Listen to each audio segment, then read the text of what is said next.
अयोध्या के जिस प्रकरण में ये लोग चंदा चोरी की बात करते हैं, वहां चंदा चोरी नहीं, चढ़ावा से जुड़े हुए एक प्रकरण का मुद्दा आया था। श्री राम जन्मभूमि तीर्थ क्षेत्र ट्रस्ट ने इस प्रकरण में 12 जून को उत्तर प्रदेश सरकार को एक पत्र लिखा कि कतिपय समाचार पत्रों और मीडिया में इस प्रकार की सूचनाएं आई हैं और हम चाहते हैं कि इस प्रकरण की एक एसआईटी बना करके जांच करवा दी जाए। श्री राम जन्मभूमि तीर्थ क्षेत्र ट्रस्ट माननीय उच्चतम न्यायालय के द्वारा गठित एक धर्मार्थ ट्रस्ट है। राज्य सरकार इस मामले में कोई हस्तक्षेप बिना ट्रस्ट के आग्रह पर या माननीय न्यायालय के आदेश के बगैर कोई भी निर्णय नहीं ले सकती थी। ट्रस्ट ने अपील की, अनुरोध किया। राज्य सरकार ने 13 जून को स्वयं उनके अनुरोध के क्रम में एक एसआईटी गठित कर दी, जिसमें सचिव स्तर के एक सीनियर अधिकारी को एसआईटी का अध्यक्ष,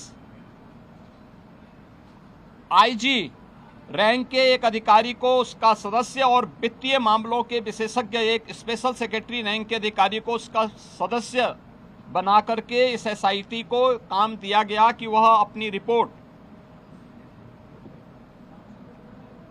उपलब्ध करवाएं, जिससे हम ट्रस्ट को इसके लिए आगे की कार्रवाई के लिए कह सकें। 15 जून से कार्य प्रारंभ किया।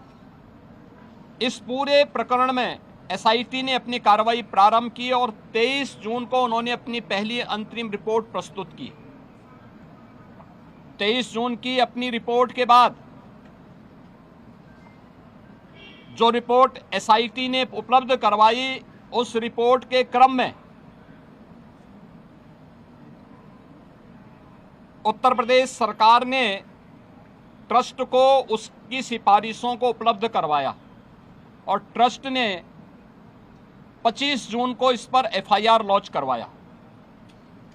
अयोध्या में एफआईआर लॉन्च हुई। एफआईआर लॉन्च होने के बाद उपलब्ध साक्ष्य और प्रमाण के आधार पर कुल 8 लोग पकड़े गए, जिनमें 6 लोग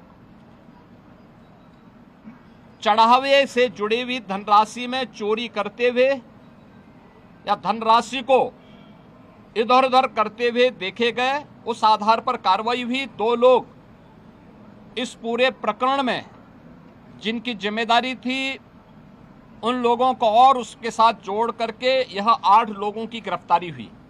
अभी एसआईटी की जांच चल ही रही थी कि माननीय उच्चतम न्यायालय में जो योजित एक पीआईएल थी, उसके तहत उच्चतम न्यायालय ने आगे की कार्रवाई के लिए एसआईटी के पुनर्गठन के साथ ही इस पूरे प्रकरण को अपनी देखरेख में आगे बढ़ाया।